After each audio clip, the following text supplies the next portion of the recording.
Bonjour à tous, on se retrouve pour une nouvelle vidéo sur la chaîne Texama, cette fois-ci pour une review du Corsair HS60 Pro Surround. Donc chez Corsair, c'est le remplaçant direct du HS60, non Pro donc.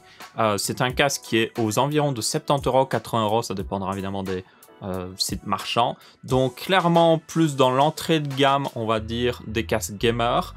C'est toutefois un secteur qui est très populaire au niveau concurrence et surtout très populaire parce qu'évidemment beaucoup de gens cherchent des casques vers ce prix-là. Donc je vous propose de voir si Corsair a bien corrigé sa copie avec ce casque et offre un excellent casque pour le prix. Alors au niveau des specs, le casque a deux drivers de 50 mm, ce qui est plutôt pas mal pour le son. On verra évidemment la qualité après.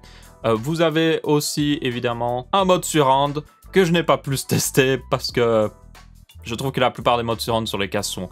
c'est du bricolage pour avoir un faux mode surround. Toutefois, je parlerai de sa spatialisation. Donc, quand vous êtes dans un jeu, est-ce que vous repérez bien un ennemi à gauche, à droite, derrière vous? On en parlera après dans la qualité sonore. Pour le reste des specs, il a une carte son USB et le casque finit en jack 4 pôles, donc avec le son du casque, le son du micro sur un seul jack. Vous n'avez pas d'adaptateur pour passer à un double jack, ce qui est un petit peu dommage, mais pour le prix, pas si étonnant. C'est même assez étonnant au final d'avoir une carte son USB pour ce prix, et c'est plutôt cool. Vous avez évidemment un microphone détachable que j'ai ici, évidemment réglable dans tous les sens que vous pouvez imaginer, et une petite mousse qui est fournie à part. Enfin, à part, non, elle est fournie dans la boîte, mais que vous devez installer par vous-même, que je vous recommande parce qu'elle vous évite d'avoir des peu quand vous faites des peu.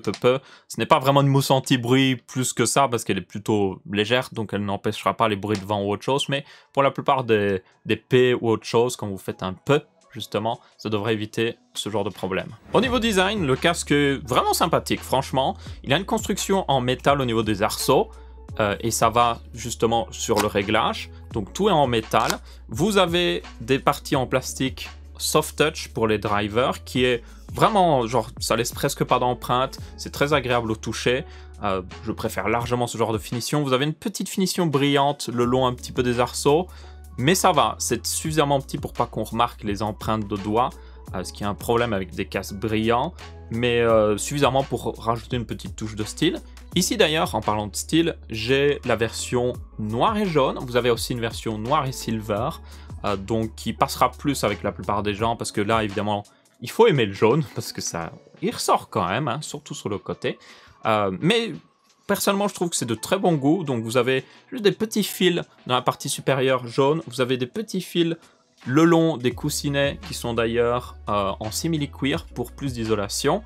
Et franchement, et puis un petit bord jaune sur les drivers, et franchement je trouve ça plutôt classe. D'ailleurs, ne vous faites pas avoir, les drivers ont l'air d'être une grille, mais c'est un casque fermé. Derrière on voit pas exactement le driver, on voit une autre partie en plastique qui certainement est juste derrière le driver. Donc c'est techniquement un casque fermé, parce que même si vous le mettez sur vos oreilles, vous entendez moins de son, parce qu'il isole. Donc c'est clairement un peu un casque en partie en tout cas fermé, peut-être pas totalement non plus. Vous avez aussi quelques contrôles sur le casque, notamment un contrôle de volume, et qui se fait avec une molette, et vous avez aussi un bouton pour mute le micro, ou alors évidemment vous pouvez le débrancher parce que c'est un micro détachable, et comme d'ailleurs comme j'ai dit ça finit en jack, donc vous pourrez le brancher sans problème dans un téléphone, si vous avez encore un téléphone avec un jack en tout cas. Et d'ailleurs ce câble n'est pas détachable du casque, ce qui n'est pas très étonnant pour le prix, donc faites un peu attention. Après il a l'air plutôt bien conçu, donc ça devrait aller, et vous avez évidemment une garantie de 2 ans. Alors qu'est-ce que ça donne au niveau de la qualité sonore? La qualité sonore est, on va dire, bonne. Elle n'est pas incroyable, mais après on est sur un casque, comme j'ai dit, à 70 €, soit 70 € si vous êtes belge comme moi. Donc c'est un budget assez serré, et c'est pas étonnant de voir des casques qui sont bons, mais pas non plus incroyables. Après, je pense que pour la plupart des gens, ça correspondra largement. Au niveau de la spatialisation d'ailleurs dans les jeux vidéo, il est très bon. Donc si vous avez un ennemi à droite, vous l'entendez clairement à droite. S'il est derrière vous, vous l'entendez. S'il est devant vous, vous l'entendrez aussi. Donc nos problèmes à ce niveau-là. Il n'y a pas vraiment besoin d'utiliser, selon moi, le mode surround pour vraiment entendre, justement, si vous avez un ennemi à gauche, à droite ou autre chose. Vous pouvez toujours l'activer, évidemment. Mais bon. Mais comme j'ai dit, la qualité sonore est bonne, mais pas incroyable. Il y a moyen de l'améliorer un petit peu, parce que je trouve que le casque, et c'est justement un peu son problème, il manque de mid, donc il manque au niveau des fréquences vers 1000, 2000 Hz. Vous pouvez le booster dans le logiciel, on le verra après, et ça permet de compenser, mais clairement il y a un petit manque ici qui fait que ce casque est bon, mais pas non plus incroyable. Mais encore une fois, pour le prix, c'est déjà très bon. Ok, alors je vous propose maintenant de découvrir le logiciel. Il est plutôt simple en tout cas pour ce casque, c'est iCUE, c'est d'ailleurs le logiciel de contrôle de tout ce qui est Corsair. Mais comme c'est un casque plutôt simple, vous n'avez pas énormément de contrôle, vous avez un pré-réglage EQ dans iCUE, EQ, qui vous permet de mettre le casque en mode pur direct, donc c'est juste le flat. Vous avez Movie Theater que je vous recommande peut-être justement si vous écoutez de la musique ou écoutez des films parce que je trouve qu'il est plus équilibré. Après il est peut-être, il pousse un petit peu trop les basses et tout ça, donc vous pouvez d'ailleurs faire votre propre IQ si vous le voulez vraiment, EQ plutôt, parce que IQ c'est le logiciel. Vous avez aussi FPS, Clear Chat, c'est pour entendre mieux les gens, et un boost de basse qui n'est pas nécessaire parce que le casque a déjà pas mal de basse vu que c'est un casque fermé. Vous avez aussi un bouton stéréo pour mettre le mode stéréo. Et du coup, maintenant, je vous propose aussi d'ailleurs de découvrir le son.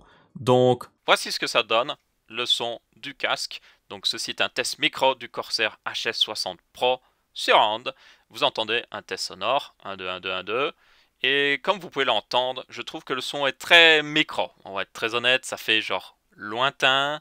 Un peu genre je suis votre capitaine, je vous parle dans l'avion. Le son est clair toutefois, donc ça il n'y a pas de problème, il est clair et tout, mais ça fait micro. Ça fait clairement micro, ça fait un petit son. Vous pouvez l'améliorer toutefois, personnellement, alors il n'y a pas d'EQ dans le logiciel pour le micro et c'est vraiment dommage. Plus de marques devraient le faire, mais je peux vous dire que je me suis juste amusé à booster les basses et à diminuer les mids, donc la fréquence vers 1000-2000 Hz, et le micro avait déjà une bien meilleure qualité, selon moi en tout cas. Donc ouais, j'aimerais bien que les marques proposent un peu plus de réglages à ce niveau-là, surtout que c'est pas très compliqué, soyons honnêtes. Ok, alors c'est l'heure de la conclusion pour ce casque. C'est une excellente offre franchement de Corsair pour, je dis 70 €, 70 €. Ça dépendra évidemment des sites marchands, qu'il y a peut-être certains qui le mettront à 80, même à 80 ça reste une très bonne offre. La qualité de construction est excellente, le son est bon, mais sans plus. Le micro pourrait être mieux, donc ça, pour si vous êtes juste avec votre teammate dans des jeux vidéo et tout ça, ça suffira amplement. Franchement, comme j'ai dit, il est clair, c'est juste que ça fait micro, donc ça vous suffira. Mais ouais, ça pourrait être mieux au niveau du micro. Plus de marques devraient mettre des réglages, mais bon, tout le monde est un petit peu, on va dire, coupable.